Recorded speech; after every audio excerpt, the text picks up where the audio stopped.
Bienvenidos sean todos a este tu programa Iglesia y Sociedad con el reverendo diácono Yanni Díaz. Hoy tenemos invitado al padre William Arias, vicario de la pastoral de la Arquidiócesis de Santiago, y vamos a hablar sobre este tema tan importante, el mes de la Biblia, septiembre, donde vamos a hablar, profundizar la importancia de conocer, amar la palabra de Dios y sobre todo practicarla. Quédense con nosotros.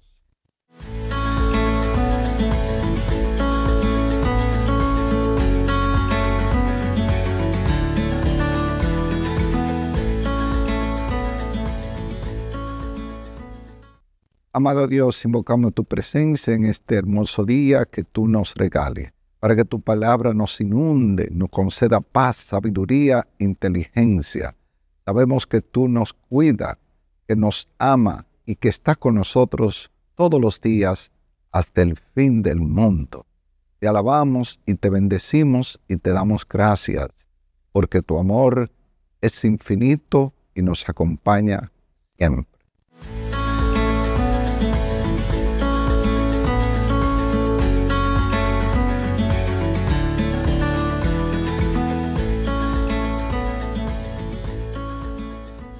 Bien, queridos amigos, de vuelta en tu programa Iglesia y Sociedad, hoy ya con el invitado especial, el padre William Arias, de la Vicaría Pastoral de la Arquidiócesis de Santiago. Hoy vamos a hablar sobre este mes tan especial dedicado a la Biblia. Él es un experto en Biblia y hoy nos habla qué significa esta palabra de Dios para nosotros y de ahí la importancia de no solamente leerla, sino meditarla y también practicarla.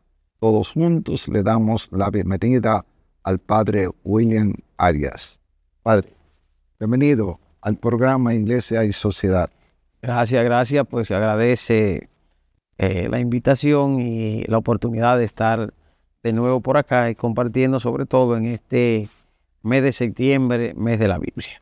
Así es. San Jerónimo, que hizo la primera traducción al latín y después pues ha llegado a nosotros también la palabra vida de Dios. Ya, sí. Y también el mes de septiembre, donde se propaga, por ejemplo, todas las parroquias, allí preparan un lugar sagrado para poner la Biblia y se propaga mucho por todas partes. También hay actividades, ¿verdad? Usted como director aquí de la pastoral, Vicaría Pastoral, también tiene algunas actividades donde se habla mucho de este tema tan importante de la Biblia, ¿no? Sí, no, desde hace ya mucho tiempo la iglesia viene conmemorando cada septiembre o haciendo presente la palabra de Dios contenida en las Sagradas Escrituras, en la Biblia, ya que como tú señalaste, el 30 de septiembre es el día dedicado a San Jerónimo. San Jerónimo, en el siglo IV, va a Belén y allá culmina toda una serie de trabajos bíblicos que venía haciendo, sobre todo traduciendo la Biblia, como señalaste, de los idiomas originales, hebreo y griego, al idioma de la época, que era el latín vulgar, con el objetivo de que la gente conociera la palabra de Dios contenida en la Escritura. Entonces, desde hace ya mucho tiempo en el mundo la iglesia viene celebrando este mes. Nosotros aquí en República Dominicana, desde hace ya alrededor de más de 20 años, venimos de manera ya formal con actividades, con jornadas de sensibilización, con invitación a tomar las Sagradas Escrituras, leerla, meditarla, estudiarla, orarla. Es decir, con todo eso y actividades puntuales que venimos realizando, queremos conmemorar este septiembre, mes de la Biblia. Aquí en Santiago, nosotros tenemos la Comisión Arquidiocesana de Animación Bíblica de la Pastoral, que dentro de la Vicaría Pastoral es la que se encarga de la realización de todas estas actividades y sobre todo de invitar a las parroquias, a las comunidades, a que tengan muy presente en este septiembre, el mes de la Biblia. Ya tú señalabas lo de los monumentos que se hace del primer domingo, es lo que llamamos la intronización de la Biblia. Es decir, la comunidad recibe la Biblia, la recibe en este mes para hacer la suya. Siempre hay un lema. Este año el lema es, en la línea del año jubilar, peregrino de esperanza. Con la Biblia, con la palabra de Dios. Y decía una frase de San Jerónimo que conocemos todos, que desconocer de las Escrituras es desconocer de Jesucristo. De Jesucristo. Y los católicos que antes no solíamos leer tanto la Biblia, hemos avanzado en eso. Usted mismo dando cursos, talleres y mucha participación.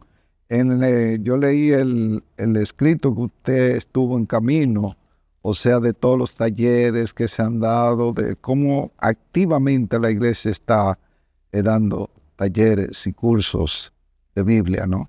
Sí. La gente siempre dice que los católicos no leemos la Biblia, pero yo creo que no. O sea, yo creo que sí la leemos bastante, porque fíjate, en las celebraciones de la Eucaristía se lee 2 veces y 3 la palabra de Dios. Si la gente lleva toda esa lectura diaria y de domingo, la hace durante 3 años consecutivos sin parar, se habrá leído prácticamente la Biblia entera.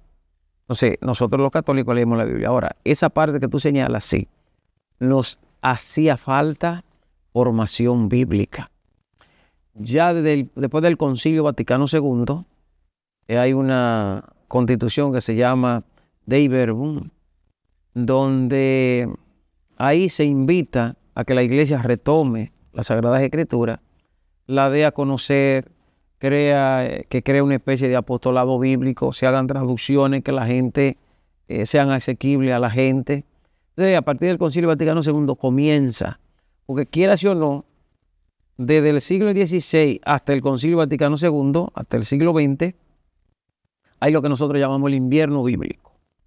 Es decir, la Biblia se arrinconó en la iglesia porque en el siglo XVI, cuando Lutero realiza la reforma protestante, tomó como estandarte la Biblia. Entonces, los católicos comenzaron a recelar de la Biblia para que no se protestantizaran. Cuando yo comencé con los cursos bíblicos aquí en Santiago, hace más de 20 años, alguien me dijo, mucho cuidado, porque la gente se protestantiza. No. Con el Concilio Vaticano II termina el invierno bíblico y se comienza a dar a conocer las Sagradas Escrituras. Luego, aquí entre nosotros, aunque no estén en comunión con nosotros, pero hay que agradecerle. Cuando aparece el fenómeno protestante de ahora, de las iglesias pentecostales, sobre todo en los años 80 y 90, donde los protestantes, su arma era atacar a los católicos con eso. Entonces la gente y nosotros comenzamos a interesarnos de nuevo por la Biblia, para darla primeramente a conocer a la gente, talleres. Aquí comenzó Monseñor Richard Ben Cosme, en paz descanse, comenzó a dar unos cursos bíblicos, talleres en la universidad. Después entonces llego yo y un grupo que me acompaña, comenzamos a dar talleres, a dar formación, a dar a conocer, que la gente se adentre, que pierda el miedo, porque antes también decían que el que se leía la Biblia entera se volvía loco. E incluso los comunistas, los llamados comunistas de esas épocas, de los años 70 y 80, conocían la Biblia más que los propios católicos. Pero ya te dije, después de todo eso comienza un proceso de apostolado bíblico, comienza un proceso de pastoral bíblica, de trabajar hasta llegar a lo que tenemos hoy, que es animación bíblica de la pastoral. Es que toda la pastoral, que todo lo que se haga en la iglesia tenga como base, es decir, las Sagradas Escrituras, tenga como base la palabra de Dios. No, y también la Biblia, especialmente la de Jerusalén, tienen también algo muy importante que siempre a pie del texto explica, tiene una explicación muy importante también para que la persona se instruya en esa área y aprenda también Y en celebraciones veo que usted también tiene una explicación, lo que es la lectio divina para las personas que quieren también ahondar en esto, ¿verdad? Sí, no, cuando el concilio dice de traducciones asequibles a la gente, que la gente entienda, trata de eso. Ahí comienzan esas versiones de la Biblia, sobre todo a nivel católico, con esas especies de aclaraciones al pie de la página, como esa especie le llamamos de aparato crítico a nivel de la Biblia. Es decir, comienza todo eso y ayuda a la vez bastante a la gente. La lección divina que tú señalas es orar con la palabra de Dios. Eso comenzó siglos atrás en la iglesia de manera formal, pero desde los inicios hubo un hombre llamado Orígenes, que es considerado un padre de la iglesia, que yo digo que fue el primer exégeta. El exégeta es el que interpreta los textos de la Biblia desde el idioma original, hebreo, griego. Y entonces Orígenes fue uno de los que comenzó, estamos hablando en los primeros siglos de la iglesia, primeros 4 siglos, comenzó a orar con la Biblia, a interpretar, a estudiar la Biblia de esa manera, con los famosos pasos de la lección divina, y luego ya, para la Edad Media, un monje sistematiza, Guigo se llamaba, sistematiza, y entonces sistematiza en estos pasos: leerla, orarla, meditarla, orarla y luego contemplarla. Es decir, leerla, pues ver lo que nos dice el texto; meditarla es lo que me dice a mí el texto; orarla es lo que yo le digo a Dios con el texto; y contemplar es lo que Dios me dice a mí, a la vez Él mismo con ese texto. Entonces, en todo eso hemos, gracias al Señor, hemos crecido bastante, hemos avanzado bastante, gracias también a esta jornada cada año de septiembre dedicado a la Biblia. Es sumamente importante porque la palabra de Dios lo cubre todo, ahí usted busca lo que quiera. Hay una diferencia, sí, de los católicos a otras Biblias, que los libros no están completos. Me parece que extraen ellos algunos que tenemos nosotros. Usualmente los protestantes utilizan una versión bíblica casi como que se llama la Reina Valera. Casiodoro de Reina y Cipriano Valera se combinaron. El primero hace una traducción, sale de la iglesia, hace una traducción, la lleva a Suiza, donde la publica. Le pusieron como un oso, le llaman mucho la Biblia del oso. Luego Felipe Valera, hace como una especie de reedición de la misma y se instituye como la Biblia muy asequible a la gente, sobre todo Biblia de los protestantes. Entonces, esa Biblia se inspira sobre todo en la misma traducción que hizo Lutero. Lutero era un monje agustino, como el Papa.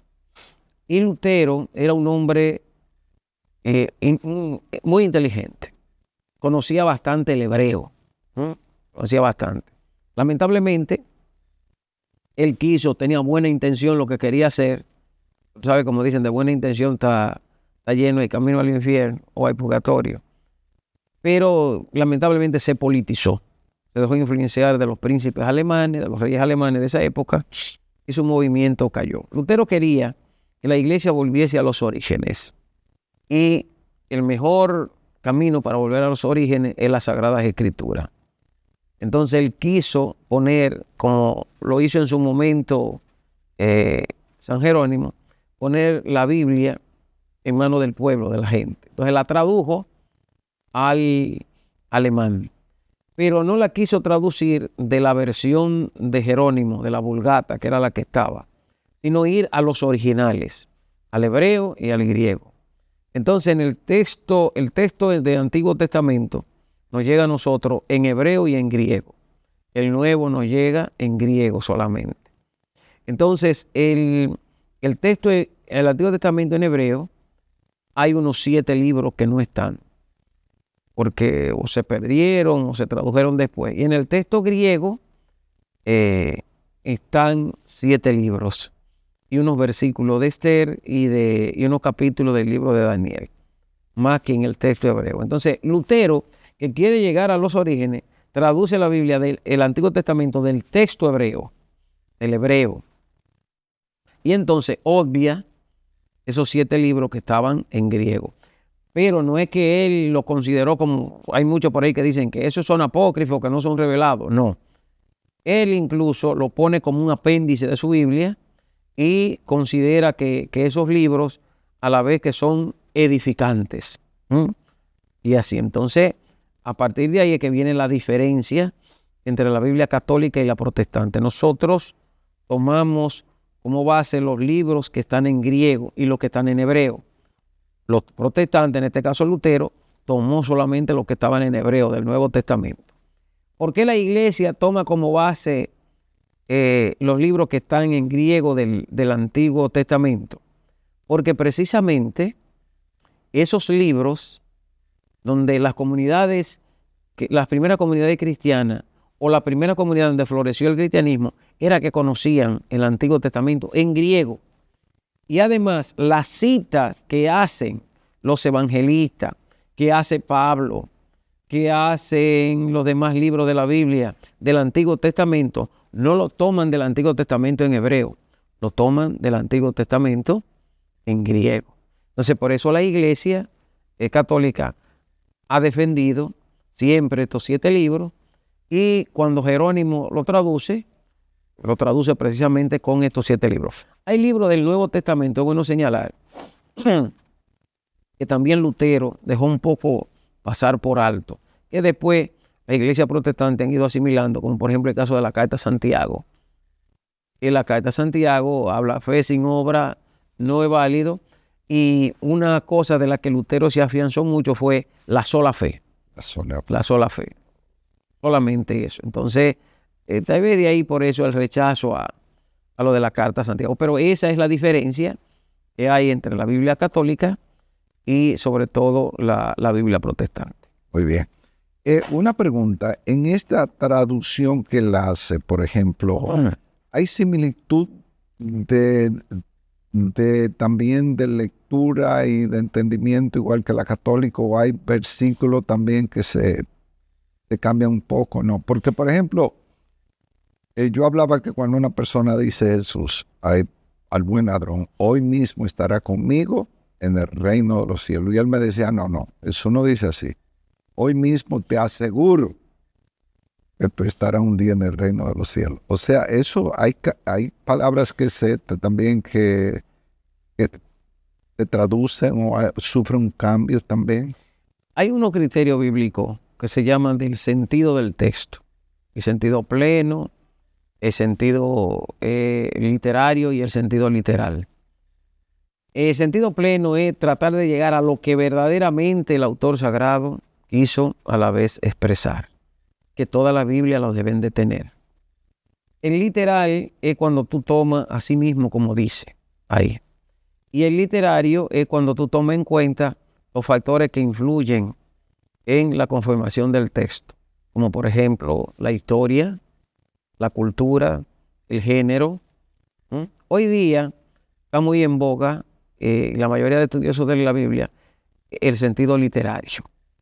El literal, que es el que utilizan mucho los protestantes, es decir, la Biblia dice, así no, pero espérate, ese texto, detrás de ese texto, que es palabra de Dios, hay todo un quehacer humano, de literatura, de género, de historia, de todo eso, a la vez que hemos citado. Entonces, para llegar a ese sentido pleno, nosotros no podemos prescindir de lo literario, no podemos prescindir de la comunidad, porque todo texto está dirigido a una comunidad. No podemos prescindir también de las mismas redacciones que ese texto a la vez ha tenido, ni de las versiones como ese texto a la vez nos ha llegado a nosotros. Entonces, todos esos elementos los tenemos que tomar en cuenta para nosotros poder obtener lo que queremos, que es la palabra de Dios que se quiera comunicar. Ahora bien, depende la traducción que se quiera hacer. Por ejemplo, una traducción a X localidad, a X punto del mundo, a X grupo de personas, va a tener a la vez su variante. Por ejemplo, la Biblia latinoamericana es una Biblia que es sencillísima. Entonces, los vocablos, las palabras que se utilizan, como es para gente sencilla, entonces es un poco muy llano. La Biblia de Jerusalén, que es una Biblia ya de estudio, más técnica, tiene un lenguaje mucho más técnico, mucho más para el estudioso y todo eso. Entonces, esas palabras, la de Jerusalén, la de latinoamericana, pueden variar. Es decir, hoy estarás conmigo en el paraíso.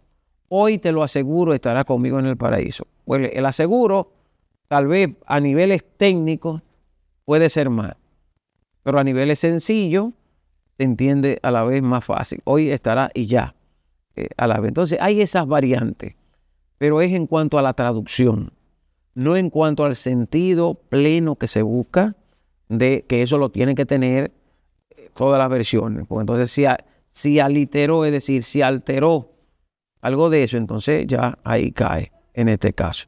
Pero la Biblia de los protestantes es una Biblia que está hecha sobre todo para la gente muy sencilla. Ellos han ido creando lo que llamaron también Biblia de estudio y algo por el estilo, pero tienen que ser fiel a lo que ellos recibieron en este caso. Hay protestantes que hacen no traducciones desde la Reina Valera, sino desde la copia de los textos originales y son mucho más afines a la vez a los textos católicos. Y se han hecho lo que llamamos ediciones ecuménicas. Por ejemplo, la Biblia Dios habla hoy es un intento ecuménico, es decir, de católicos y protestantes de hacer una traducción. Pero hubo uno que quería prescindir de los 7 libros que le llamamos deuterocanónicos y entonces dijo, no, hay que ponerla con los deuterocanónicos en este caso. Entonces va a depender mucho de lo que se quiera acentuar a la hora de traducir. Ahora que hable usted de esos 7 libros, ¿cuáles son los que no tiene la Iglesia Católica, la Biblia de Jerusalén? No, la que no tiene la Biblia protestante. Sí.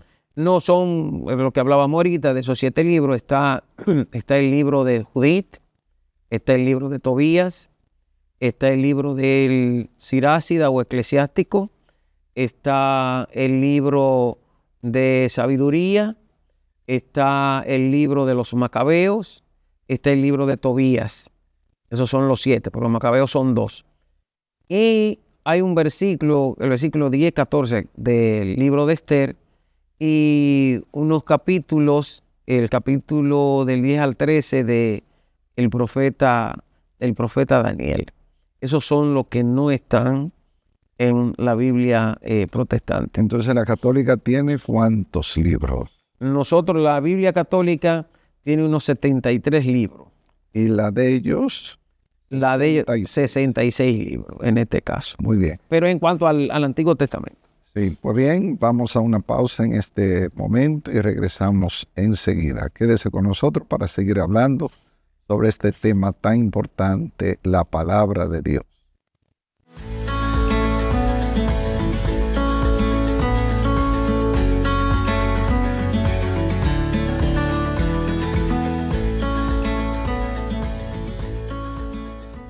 Bien amigos, ya de regreso en tu programa Iglesia y Sociedad, conversando con el padre William Arias, vicario de la pastoral de la Arquidiócesis de Santiago, sobre este tema tan importante de la Biblia.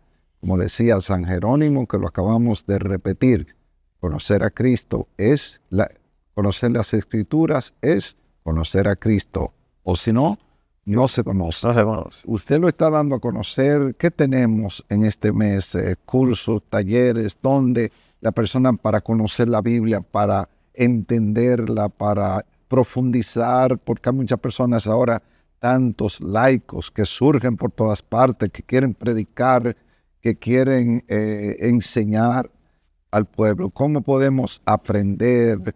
¿Dónde están esos lugares?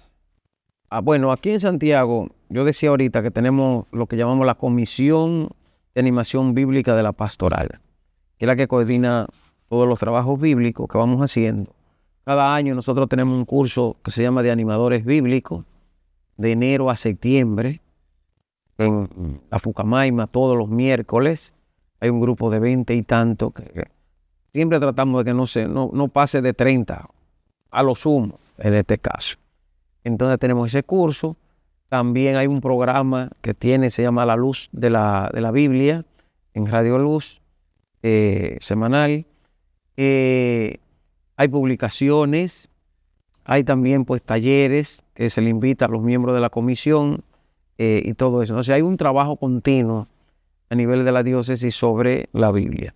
Y en este septiembre, entonces lo acentuamos mucho más. Por ejemplo, ahora comenzamos con lo que decía de la entronización de la Biblia en las parroquias. Yo le digo que si alguno quiere alguna charla, conferencia o algo, que nos lo pida la comisión y lo hacemos. Hay muchos miembros de la comisión que ya lo han invitado o en su parroquia tienen actividades. Y a nivel de la diócesis tenemos nosotros, además de esas actividades particulares, tenemos el 13 un taller sobre la esperanza, el tema del año, la esperanza en la Biblia, en Pucamaima de 8:30 de la mañana a 1. Hay unos delegados zonales, pero si alguien se motiva y puede ir, pues no hay problema. En el salón de ciencia, en el auditorio de ciencia de la ingeniería en Pucamaima, tenemos esa actividad así diocesana. Luego tenemos el 21, la graduación de esos animadores bíblicos en la catedral, en la misa de las 6, el 21. Y una actividad fuerte que tenemos es la de 16ª Marcha de la Biblia, que se realiza siempre el sábado 4 del mes de septiembre, por lo cual clausuramos prácticamente el mes de la Biblia. Entonces, ese día, sábado 27, a partir de las 4 de la tarde, salimos de la parroquia La Altagracia, hacemos un recorrido por la calle Sabana Larga, vamos a bajar por la Restauración hasta la 30 de marzo y de ahí vamos a llegar a la catedral, donde vamos a culminar con la celebración de la Eucaristía, que nos la va a presidir el ya electo y próximo obispo auxiliar de esta arquidiócesis de Santiago, Monseñor Andrés Amaury Rosario. Entonces vamos a caminar, vamos a desfilar. Hay un comité que prepara todo eso, pues hay una carroza, hay también pues una animación que se lleva desde las emisoras. Es decir, y se le pide a la gente que vaya con su Biblia para nosotros testimoniar, como decía el Papa Francisco, como iglesia en salida, salimos a testimoniar que somos hombres y mujeres de la palabra de Dios, peregrinos de esperanza. Vamos caminando como es el año. Entonces, tenemos esas actividades. Además, como yo te dije, de manera particular, por ejemplo, yo tengo actividades aquí en la diócesis, tengo actividades, hay muchas conferencias, muchas cosas, en Mao por igual. Es decir, hay muchas invitaciones, señal de que se ha logrado ya en la iglesia a acentuar que septiembre es el mes de la Biblia y que tenemos que movilizarnos en torno a la Biblia y que como comunidad tenemos que hacer algo y que como comunidad tenemos que acercarnos a la palabra de Dios. Una pregunta, padre. Hay personas que preguntan, por ejemplo, a veces, ¿cómo debo iniciar la lectura de la Biblia, de la palabra de Dios? ¿Por el Antiguo Testamento, por el Nuevo Testamento, las cartas, los evangelios, los salmos? ¿Qué recomienda usted para una persona? Por ejemplo, una persona, vamos a poner el caso, realiza un seminario de vida en el Espíritu, que tú conoces bien de eso. Realiza un taller, un retiro de Maús. Realiza un cursillo de cristiandad o cualquier experiencia. Lo que impacta a esa persona es Jesucristo. Entonces es bueno que la persona comience a leer la Biblia por el Nuevo Testamento, los evangelios, San Pablo y todo eso. Y cuando termine, entonces entra al Antiguo Testamento. Y es una persona así. Ahora, si es una persona que ya ha caminado mucho en la iglesia, como digo yo, le salieron los dientes en la iglesia y se le están cayendo ya en la iglesia, o se le caerán. Esa persona es bueno que, como yo digo, antes de morir, haga una lectura sistemática, desde el Génesis hasta el Apocalipsis. Si esa persona se lee un capítulo diario, en 3 años y algo, la terminará de leer. Con uno diario. Con uno diario. Si se lee 3 o algunos libritos que son cortos, más rápidos, a ver, cuestión de a veces de año y medio, en este caso. Lo que dije ahorita, si se siguen las lecturas diarias, también se lee, no sistemático, pero se lee en 3 años y medio. A veces hay gente que comienza la lectura sistemática. El Génesis le encanta, lo del Éxodo. Pero cuando llega al capítulo 19 del Éxodo, luego se le une el Levítico, que es, diríamos, el género literario legal, la ley que Dios le da. Siempre esas cosas jurídicas son media áridas. A veces hay gente que se cansa en este caso. Pero una persona que ya conozca los libros de la Biblia, su intencionalidad, que para eso son los cursos y talleres, es decir, una lectura sistemática que le hace viable y sumamente a la vez interesante. Ese sería el criterio más. Si alguien está inquieto, comience por el Nuevo Testamento y luego, es decir, entra a las notas que tiene debajo también. Ahí ya la lectura se le prolonga más. Sí. Porque si va leyendo la Biblia de Jerusalén, por ejemplo, que es muy prolija en notas, entonces le va a tardar más. Va a tardar un poco más. Pero si verdaderamente la persona solamente se concretiza, es lo que yo digo, en el texto, y si hay algo que no entendió del texto, va a las notas, se le hace más fácil. Sí, eso bueno, especialmente para las personas que enseñan. A veces hasta bueno es tener 2 Biblias. Por ejemplo, consultar una y otra. Por ejemplo, yo tengo 3. La de Jerusalén, Latinoamérica, también Dios habla hoy. Y yo consulto y tengo una americana también, porque a veces tienen profundidades que lo iluminan más también a usted. Le voy a hacer una pregunta que hace mucho. ¿Por qué? Que me la han hecho a mí. Los salmos, por ejemplo, que tienen un número entre paréntesis y otro fuera. Y cuando usted va a dar un número, Salmo 22, ¿cuál es que usted tiene que dar para leer? Ok. Antes de responder a la pregunta, algo que cuando tú estabas hablando de que tú tienes 3 Biblias, la gente tiene, es bueno asociarle a esa Biblia un diccionario bíblico y un comentario bíblico. Exacto. Porque entonces ya eso te complementa, el comentario te señala y te ayuda a la interpretación, y el diccionario algunos términos, por ejemplo, decir el término Yahvé Sebaot que tú encuentras. ¿Qué es lo que es Sebaot? Entonces tú vas y dices, va al diccionario y buscas Sebaot y dices, Sebaot significa como el general que va comandando el ejército, que va delante del pueblo, y toda esa serie de cosas. Entonces el diccionario es bueno, y también luego el comentario para los textos. Yendo a tu pregunta, que mucha gente le pasa eso. Mira, si tú comienzas leyendo los salmos, tú lees hasta el Salmo 8, es un solo número prácticamente, 8, 9, es un solo número. Recuerda que yo dije que el Antiguo Testamento está en hebreo y en griego. Hasta ahí, el texto hebreo y griego vienen siendo lo mismo. Pero, ¿qué pasa? Que en el texto griego funde el Salmo 9 con el Salmo 10, y entonces ahí se da el salto. Entonces, el que está adelante, el primer número, ese es la numeración a partir del Salmo, prácticamente del Salmo 9. Esa es la numeración,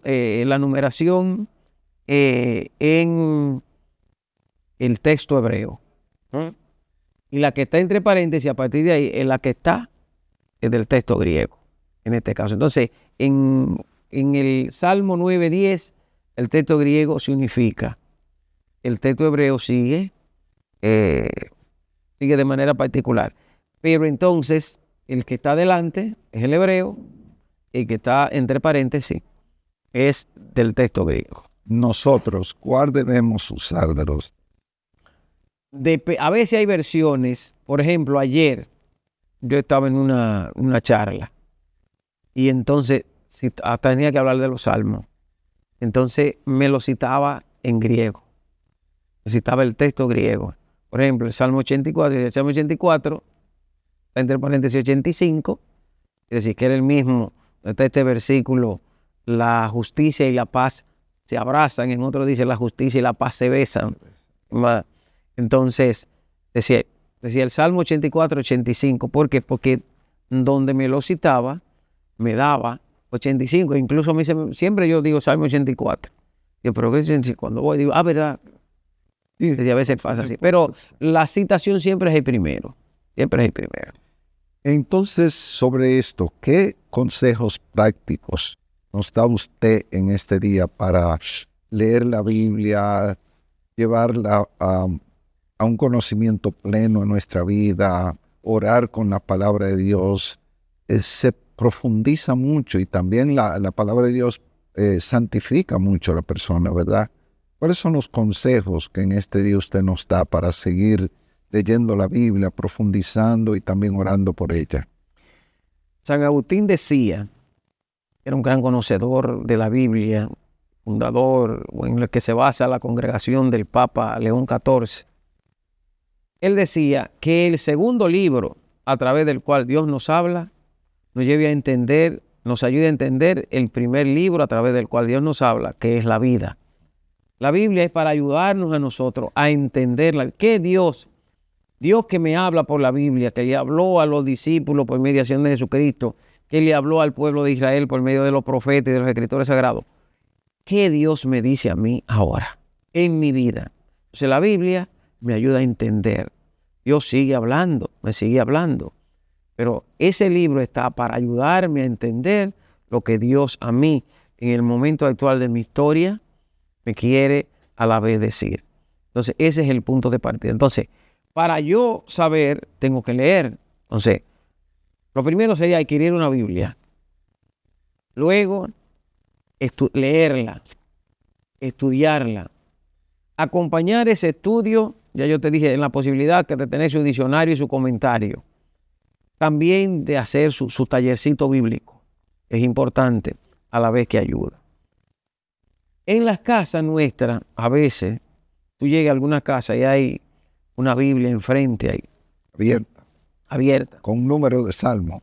Exactamente. Pero tú vas y le pones la mano a esa Biblia y se te ensucian los dedos de polvo. Porque está ahí como de lujo. Como decían en los campos, como un bicuí.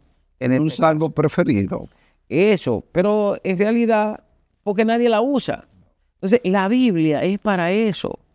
La Biblia es para leerse, no para tenerla de lujo. Es para que se lea, es para que se estudie. A veces hay gente que dice, ¿debo de subrayar la Biblia o no? No hay problema en subrayarla. La que yo tengo tanto subrayar y con notas al lado y todo eso. Es decir, porque a la vez que se lee, a la vez que se estudia, hay, como dicen los neocatecúmenos, escrutarla, poder llegar a ese sentido que Dios quiere y a lo que Dios a la vez me quiere decir.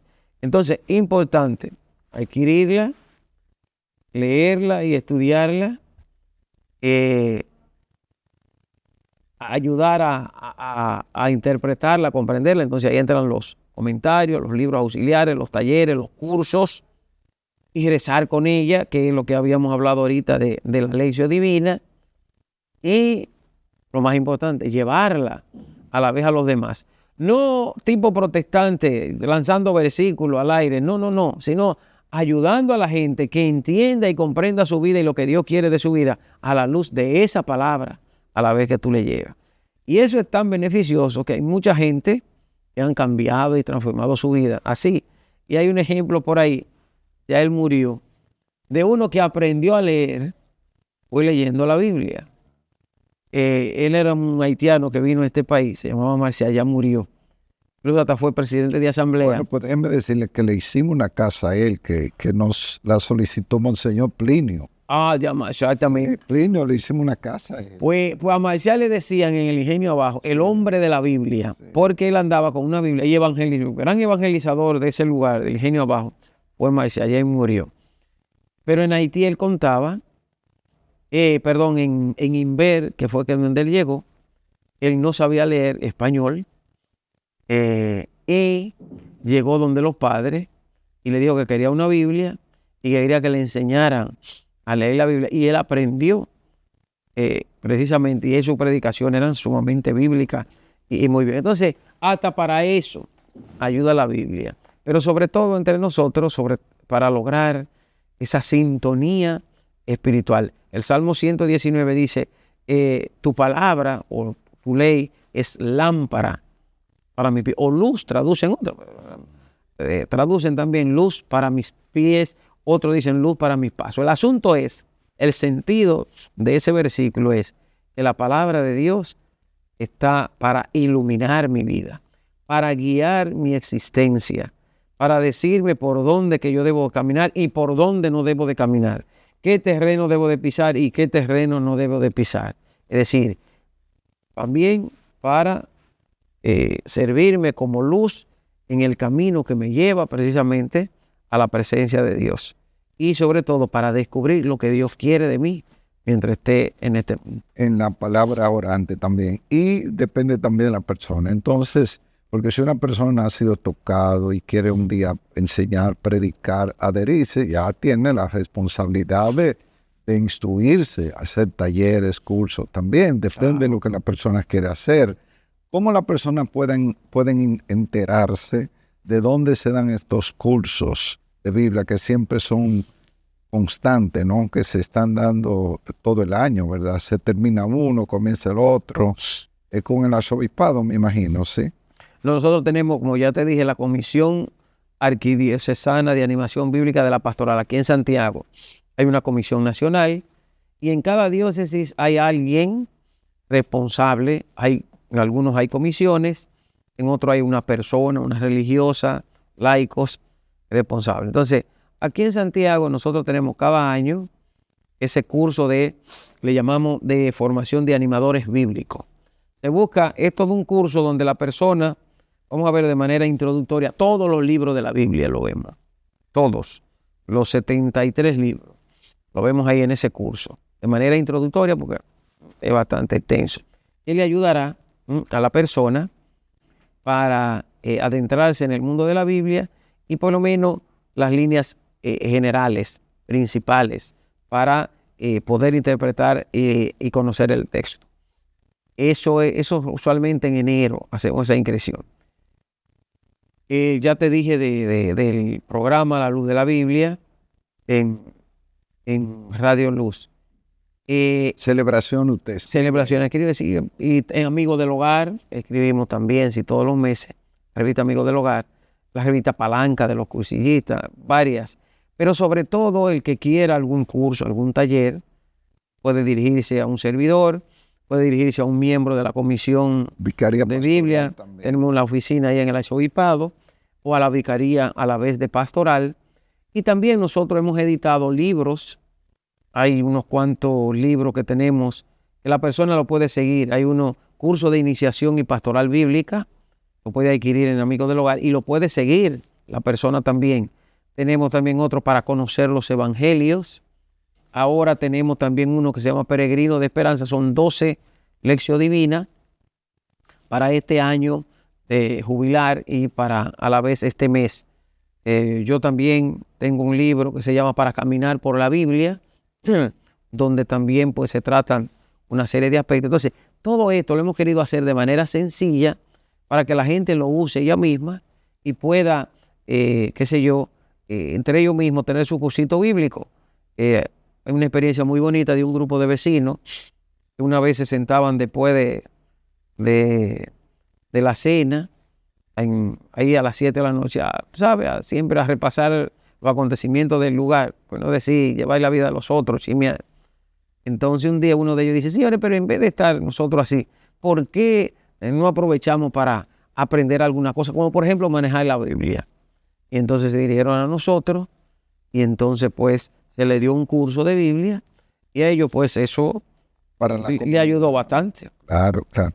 Entonces, padre, terminemos con una pregunta que le quiero hacer a usted que ha profundizado tanto, porque yo tengo la mía también. ¿Cuál es el texto bíblico que a usted más le conmueve, le gusta y lo vive? Uno. ¿O dos? No, yo tengo un profeta favorito. Okay. Se llama el profeta Habacuc. El profeta Habacuc es un profeta guapo, como le llamamos nosotros. El profeta que ante una situación en Israel le dice a Dios, y no eres tú el Dios todopoderoso de que hiciste y que nos sacaste, todo eso. Porque Israel estaba sufriendo la opresión asiria. ¿Y dónde tú estás ahora? ¿Qué pasa como que tú no actúas? Y entonces Dios le dice al profeta que él va a actuar. Él, pero en su momento. Que mientras eso llega, que él viva de su fe. Entonces, para mí siempre ese texto ha sido muy como del Antiguo Testamento.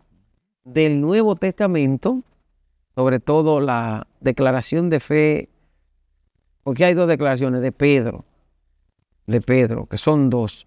Una es cuando Jesús le dice que lance la red y Pedro le dice, no hemos pescado nada, pero en tu nombre, a mí ese texto. Y el texto, te puedo decir, esos son mis favoritos, pero el texto supremo para mí siempre es el texto de Juan, la llamada de los primeros discípulos. Es decir, ese capítulo donde se acercan los discípulos y le dicen a Jesús, Maestro, ¿dónde vives? Vengan y lo verán. Fueron, vieron y se quedaron con él hasta el atardecer. Juan en su capítulo, su capítulo 1. Y sobre todo esa partecita. Para mí incluso ese ha sido como mi marco vocacional. Y hay un sinnúmero de textos que yo te podría citar, pero siempre eso han sido muy, es decir, que a uno pues le han acompañado a lo largo. Yo lo considero de una espiritualidad muy profunda. Hay una frase también de Jeremías, me sedujiste, Señor, capítulo 19, y me dejé seducir por ti. Esa también es una frase fuerte de la Biblia. Pero esa de Juan, como te digo, sí, dentro de toda la que te he citado, la de Juan, Maestro, ¿dónde vive? Vengan y lo verán. Fueron, se quedaron con él hasta la tarde. Dios nos llama, uno hace experiencia particular con el Señor, pero no la debe de hacer por un momento, la debe de hacer hasta la tarde, hasta el atardecer de su vida. Muy bien. Llegamos al final de este programa Iglesia y Sociedad con estos textos bíblicos que el Padre acaba de decir, que le han conmovido y que lo tiene presente también. Ahora la invitación formal sobre todo la marcha de la Biblia, el sábado 27 de septiembre a las 4 de la tarde.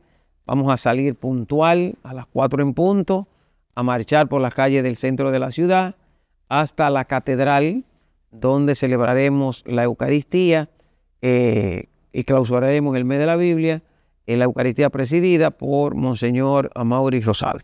Y que traigan todos la Biblia. Exactamente. Con ella en alto. Gracias por estar con nosotros y será hasta la próxima, donde tendremos otro programa, Iglesia y Sociedad. Estuvieron con ustedes el Padre William y un servidor, Johnny Díaz. Muchas gracias. Gracias, Padre. Bendiciones. Okay.